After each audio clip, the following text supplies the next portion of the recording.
C'est parti!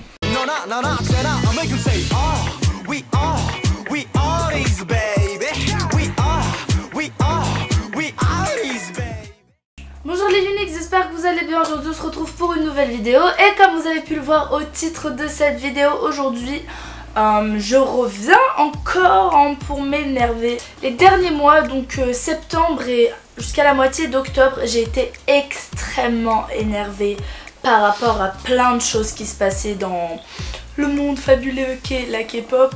J'ai commencé à me désintéresser de la K-pop en entier, ce qui était ma foi dommage puisque c'était dû à des fans noirs absolument débiles. Du coup je vais en parler parce que quand je suis énervée j'en parle. Si vous connaissez pas le concept de cette vidéo, en gros j'ai plusieurs thèmes et je dis un petit peu tout ce qui m'énerve, pourquoi ça m'énerve. Et voilà, et après j'ouvre un espèce de débat dans les commentaires. Vous pouvez vous aussi me dire ce qui vous énerve dans la K-pop.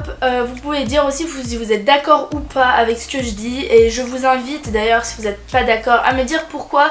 Mais j'aimerais que ça reste un endroit décent. Voilà, je ne veux pas de guerre dans mes commentaires. Dans la dernière vidéo je l'avais dit, mais il y a quand même des gens qui sont un petit peu répondus en mode arch et tout ça. Et moi j'étais en mode... Merci les gars, vous faites bugger mon téléphone et en plus de ça, ça sert strictement à rien de se disputer. Donc voilà, je commence tout de suite parce qu'il y a pas mal de choses. Le premier point dont je vais parler aujourd'hui, je vais parler de Lightstick. Donc si vous ne savez pas ce que c'est qu'un Lightstick, c'est un bâton lumineux que chaque groupe a. Non mais bref, c'est des trucs que... Si tu fais partie d'une fanbase, tu as un Lightstick et qui s'allume pendant les concerts et tout ça. Puis il y a certains groupes qui ont des particularités. Bref, c'est quelque chose d'important dans le monde des fans, dans les fandoms, surtout en Corée. Donc les groupes ils aiment bien avoir, leurs fans avec leur lightstick et tout ça. Et récemment, comme on savait que c'était venu en France, il y a des fans qui sont venus avec des lightsticks d'autres fandoms et qui sont aussi venus avec des t-shirts, des sacs, des goodies d'autres fandoms, et ça a énervé les artistes. Et je suis totalement d'accord parce que ça m'a énervé moi aussi. En Corée du Sud, c'est pas très bien vu d'être multi-fandom, donc ça après c'est un autre discours. Mais du coup les idoles elles aiment bien avoir leurs propres fans, elles aiment bien avoir leurs fans, leur communauté, ce qui est normal. Imaginez être idol, vous faites votre concert et tout ça et vous voyez des lightsticks d'autres groupes, c'est à dire qu'il y a des fans qui sont venus et qui manifestent leur appartenance à un autre fandom en plein milieu d'un concert. Faites partie de notre fanbase, c'est très bien, mais juste respectez l'artiste, respectez les fans, respectez cette bulle et ne la cassez pas venant mettre des trucs qui n'ont rien à voir. Enfin vraiment, ils étaient un petit peu énervés, mon Steak, et je comprends totalement. Et c'est en faisant ce genre de choses que la France est mal vue et que du coup les artistes ne veulent plus venir en France. Déjà qu'il n'y a pas beaucoup de concerts en France de K-pop.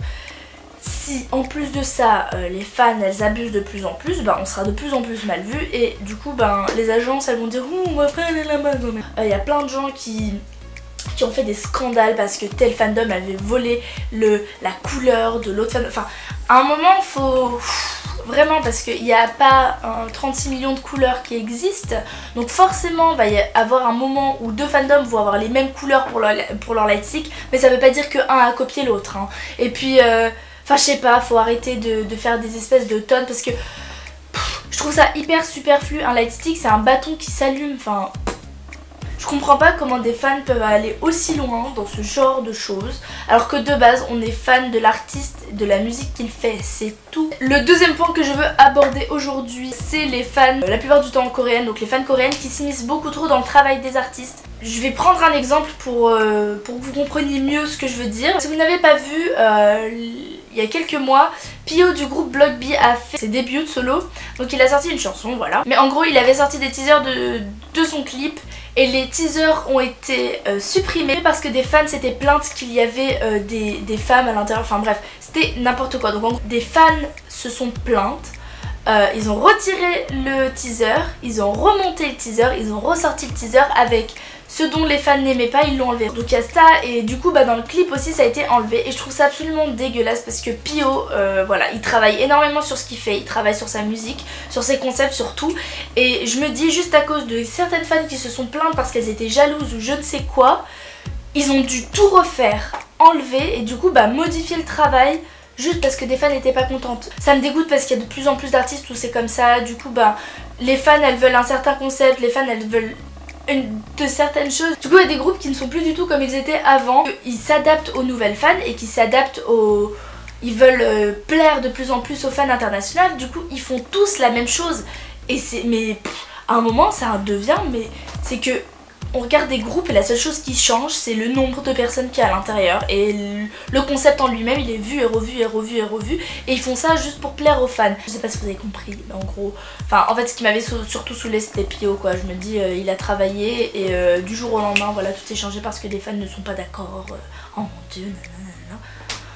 Voilà quoi, ça m'énerve. Et le troisième point dont je voulais parler aujourd'hui, c'est parler du blanchissement de peau des idoles. Donc, ça touche aussi les acteurs coréens. Ça rejoint un petit peu toute la Hallyu, mais voilà, je trouve que les idoles sont beaucoup trop blanchies et que du coup bah c'est moche. Déjà, enfin moi personnellement je trouve ça pas très beau et je trouve ça hyper dommage et je me demande même si c'est pas dangereux pour eux parce que bon, je sais pas si c'est bien de se blanchir la peau. Mais en tout cas, ça m'énerve de plus en plus de voir des idoles qui sont blanches mais blanche papier feuille A4 quoi. Et je sais pas si vous aviez vu mais du coup elles avaient fait un petit peu polémique ces photos, mais c'était les photos du comeback des Blackpink où elles avaient été hyper retouchées, donc la luminosité, mais en plus de ça elles étaient revenues beaucoup plus blanches qu'avant et c'était pas beau du tout et voilà, il y a très peu d'idoles qui gardent leur peau comme elles le sont naturellement. Mais après c'est propre à l'Asie et c'est vrai que c'est quelque chose qui est resté dans la culture même si c'est très vieux. Voilà,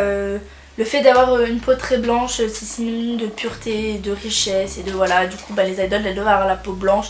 Mais je trouve ça dommage que du coup le monde de la K-pop, le monde de la Hallyu s'ouvre de plus en plus à l'international. Ils sont hyper ouverts mais en même temps ils sont hyper refermés et ça touche aussi tout ce qui est la chirurgie esthétique. Après moi la chirurgie esthétique ça me gêne pas mais le blanchissement de peau je sais pas pourquoi mais j'adhère pas du tout. Et sinon vous m'avez envoyé quelques tweets, je les ai tous lus mais après je vais pas parler de tout dans cette vidéo parce qu'il y a certains trucs que j'ai déjà abordés dans la première vidéo. Ce qui l'énerve c'est les gens qui écoutent de la K-pop depuis quelques temps et qui pensent savoir absolument tout et ça c'est de plus en plus fréquent. Voilà, il y a des gens qui débarquent dans le monde de la K-pop, c'est génial, c'est super bien que la K-pop soit ouverte à plus en plus de monde. Mais même moi qui suis dans la K-pop depuis longtemps, je ne connais pas tout et je pense que personne ne connaît tout, voilà. Que vous soyez nouveau fan c'est très bien, que vous découvrez des choses c'est très bien, mais ne vous permettez pas de parler au nom de tout parce que vous ne pouvez pas tout savoir, que vous soyez là depuis 2 jours, 3 mois, 6 ans, c'est impossible de tout savoir, voilà. Les fans qui sont là, redescendez un petit peu, voilà, vous n'êtes pas la voix de la raison. Et, les fans jalouses de Oppa et tout, de leur relation avec Oppa. Donc je pense plus particulièrement à Super Junior. Donc voilà, récemment il y a un membre de Super Junior qui s'est marié et du coup bah il n'était pas dans le comeback parce que les fans oh mon dieu il s'est marié mais Oppa était à nous. Du coup elles l'ont totalement dénigré, ce qui fait qu'il n'est plus il a pas fait le comeback des Super Junior. Et il y a plein d'autres idoles qui sont comme ça, voilà, dès qu'elles se mettent en couple ou qu'elles se marient ou qu'elles ont une relation, bah énormément de fans les renient et je trouve ça idiot. Et je vois pas pourquoi en fait elles pourraient s'approprier une personne, sachant qu'une personne est une personne, c'est un être humain. Tu ne peux pas t'accaparer quelqu'un qui ne te connaît même pas. C'est vrai que ce genre de fans réalisent que un jour peut-être elles vont voir leur idole en vrai, un jour peut-être elles vont les voir de très près même et ce sera génial pour elles. Elles ne vont pas faire partie de la vie de cette idole, elles ne vont pas se marier avec, elles ne vont pas avoir, enfin bref je vois même pas pourquoi j'explique parce que c'est quelque chose d'hyper réaliste et que c'est logique. J'espère que voilà cette vidéo vous a plu.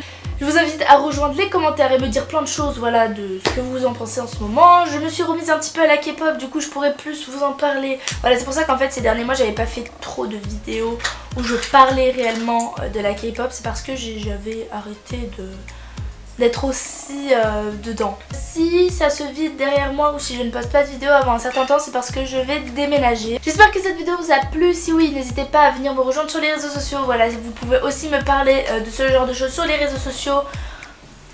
Je suis active partout, bientôt 3000 abonnés, c'est-à-dire bientôt un concours et ça vous le savez. Donc si vous n'êtes pas encore abonné, je vous invite à vous abonner, rejoindre ma communauté.